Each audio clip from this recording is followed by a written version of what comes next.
Folk er så dumme, de siger altid, det er mega svært at få det. Hold nu kæft, mand. Det er kun de rige, der har gulvvarme. Og alle naboerne ringer til politiet, og der er ikke engang strøm eller vand eller noget som helst. Venner, velkommen til den her video, hvor vi er i Varde, fordi vi skal møde Malte og Simon, som har bygget en ejendomsportefølje op fra 0 kroner til over 100 millioner kroner. Og det er før de er fyldt 30 år. Vi er ude at besøge dem. De har lager og kontor herude. Vi skal se nogle af deres ejendomme. Vi skal høre, hvordan bygger man op? Hvordan laver man 100 millioner kroner, før man er fyldt 30? Det ved de her drenge. Lad os gå ind og snakke med dem. Gutterne holder altså til her i Varde. Det der sted. De har logo og hele lortet. Det er official herude.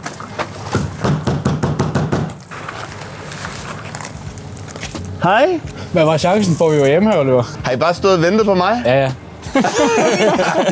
Gutter, som jeg sagde tidligere i videoen, så har I bygget en biks op fra 0 til over 100 millioner kroner, før I er fyldt 30 år. Jeg synes, det er en fuldstændig vanvittig historie, og vi er mega glade for, at I må komme og filme og se, hvad kræver det? Jeg troede, det krævede mere udstyr end bare en havetraktor og to køleskab. Ja, man kan gøre det på mange måder, men vi har jo altid godt kunne tænke os at være med helt nede i hver proces. Altså, vi kunne godt styre det fra kontoret, hvis man ville det, men som I kan se, så er vi jo selv i marken nogle gange også. Og hvor mange ejendomme er det, I har i alt? Vi har jo 137 lejemål fordelt på 26 ejendomme. Okay, vildt nok. Og alt foregår omkring Varde? Ja, det gør det. Primært. Kaffe vil faktisk være rigtig nice. Vi står ikke og brygger det selv, så det er jo kapselkaffe. Der er Pepsi Max derovre. Kameramænd, de elsker Pepsi Max, føler jeg. Kom her ovenpå. Jeg ved ikke, du ligner bare sådan en Pepsi Max-type. Det er kontoret. Det er kontoret. Når man lejer så mange lejligheder og huse ud, sidder I så med alle lejekontrakterne selv, og kan I huske, hvad folk hedder? Fuldstændig. Men vi er jo helt nede. Vi har jo ikke noget. Vi har en vicevært på. Ja. En ukrainer, der er kommet til, som er pisseflink. Og han kører rundt og laver noget af det praktiske.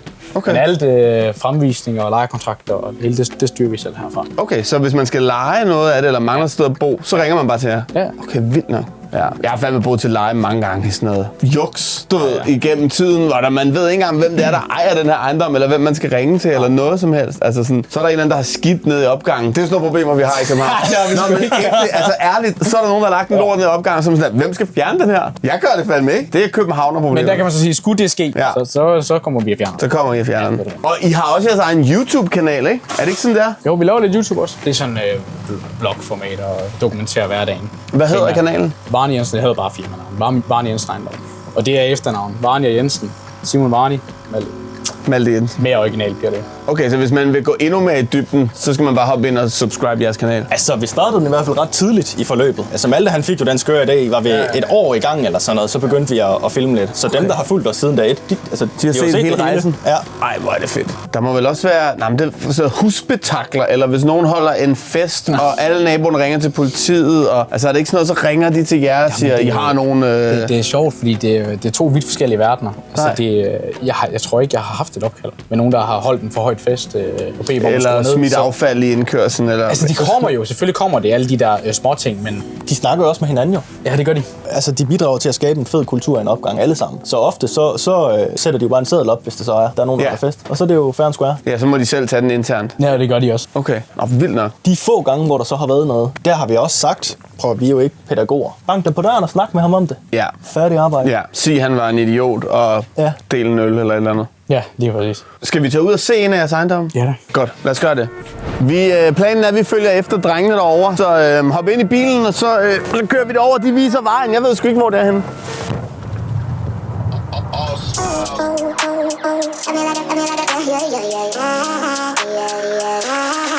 Gutter, hvor er vi landet henne nu? Arnberggade 5. Den første opgang, vi købte, Simon og jeg, i, hvad er det, starten 2021? 2021, 5 år siden. Ja. Det er den første. Hele bygningen? Ja. Hele bygningen.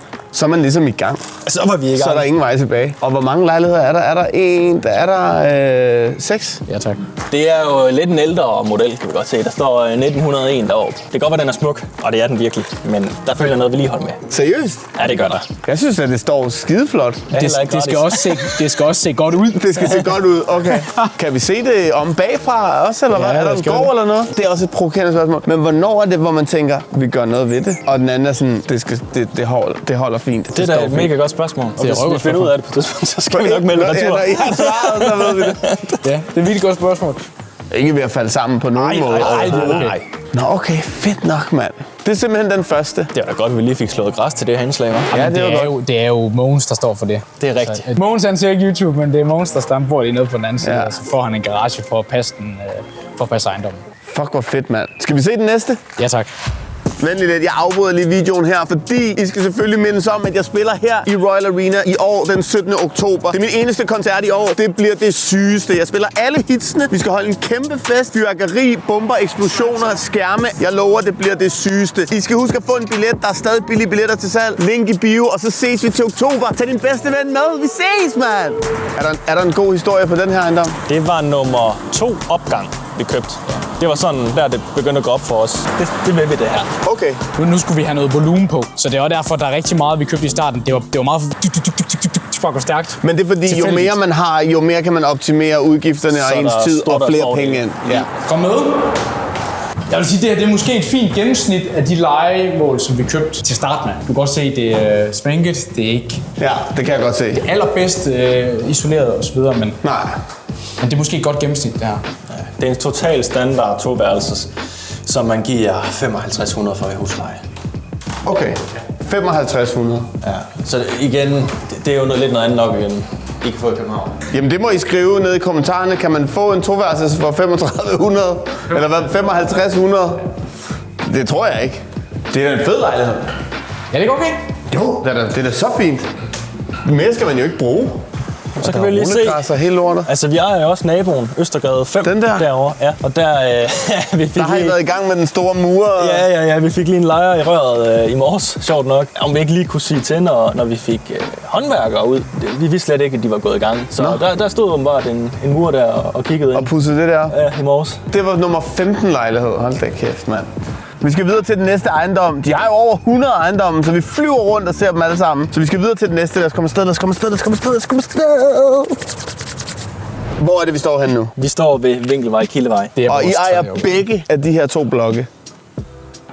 Hvordan starter det egentlig med, at man som ung ikke har et sted at bo, altså en lejlighed, og så lige pludselig ejer 100? Altså, hvordan fungerer det? Jamen altså, jeg har altid været lidt af en talnørd. Det er ikke nogen hemmelighed. Så allerede i gymnasiet, der begynder jeg at spare op til en lejlighed. Jeg tænker, det kunne være super sejt, hvis jeg den dag, jeg flytter hjemmefra, kan købe min egen lejlighed. Så da jeg flytter hjemmefra som 18-årig, der køber jeg en lille etværelses lejlighed til 550.000. Og der skulle jeg jo så bruge til udbetaling, så jeg kun skulle låne i kreditforeningen. Så jeg havde sparet de her nogle 100.000 op. Ja. Og det var ligesom der, jeg kom i gang. Og så er det jo i sådan en ejerforening, så er der jo generalforsamlinger en gang om året, hvor man ligesom snakker om, hvad skal fikses, hvordan er det gået med regnskabet, osv. Ja. Af en eller anden årsag, så får jeg den skøre idé, at jeg siger, hvis der er nogen, der kunne tænke sig at sælge, så vil jeg gerne bare høre om det. Og der sender jeg så et stykke papir rundt, og der er så 4, der skriver deres navn på det her stykke papir, og så starter det egentlig der. Og der, Simon og jeg, der går vi i banken og siger, at vi vil gerne købe de her 3 lejligheder. Ja. Så går vi i banken der 20-21 år, støjskjort og Excel-arket fra Simon i PDF, og det de kører bare. Okay. Og banken, de vil ikke hjælpe os. Der tager vi så fat i min far.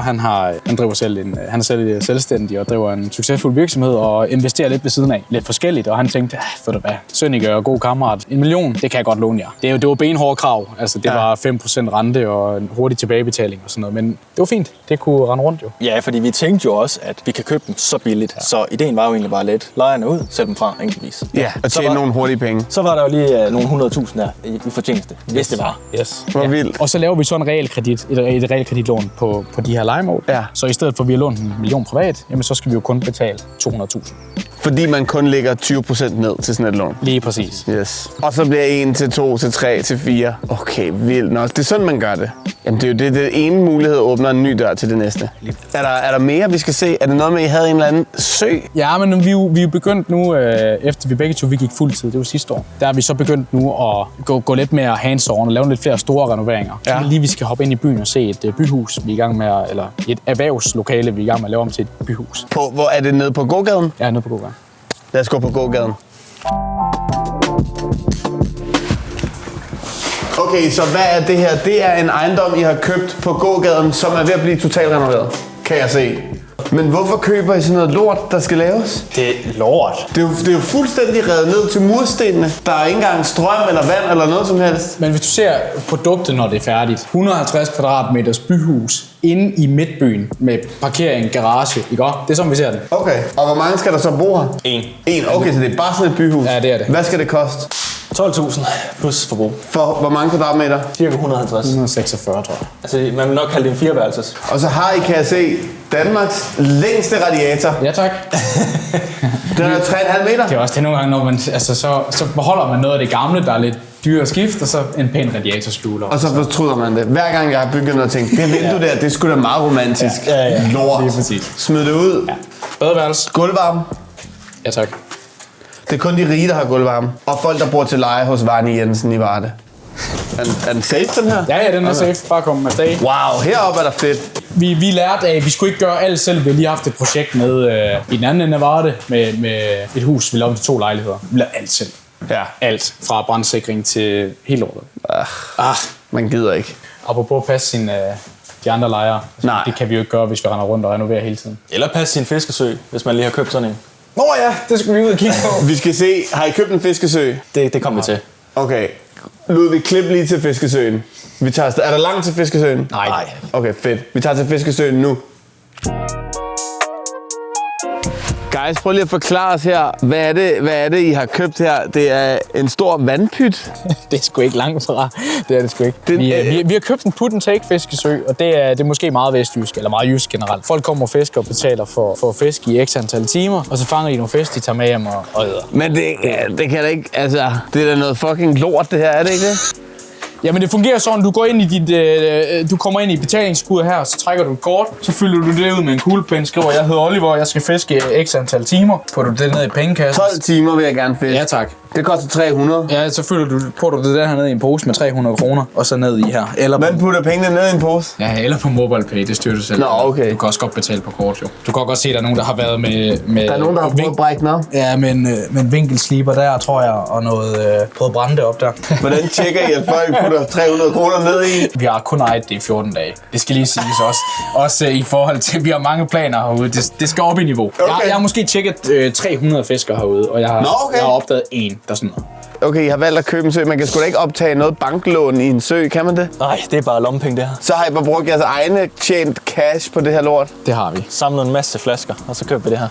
Det skal lige sige, at søen den har haft et rigtig dårligt ry, og det er blandt andet på grund af vandkvaliteten.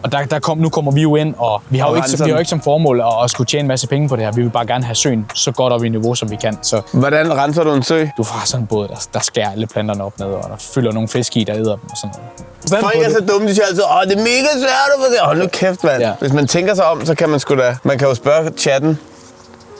How to clean my put-and-take lake. Jeg har egentlig et spørgsmål, fordi I sagde tidligere, at da I startede, så var drømmen 100 ejendomme. Hvad er så målet nu? Nu har I rundet de 100. Hvad er så det næste? Er det 1000 eller hvad? 300? Jeg tror, det er svært at sætte et antal på, og Simon og jeg har snakket om det mange gange. Fordi 100, det har været... Altså, det er en god start. Det er også et godt tal. Det er et godt tal. Men det var en god start på at kunne begynde at optimere på nogle ting og starte med at drive en sund forretning. Så jeg tror sådan, det er det der sund forretning. Nu vil vi gerne drive noget ordentligt. Vi skal stadig vokse, det er klart. Men I vil også tjene nogle penge. Er I så rige nu? Altså, hvornår er I rige? Hvornår er man rig? Ja, det er det. Ja. Nu er I i Vestjylland jo. Men altså...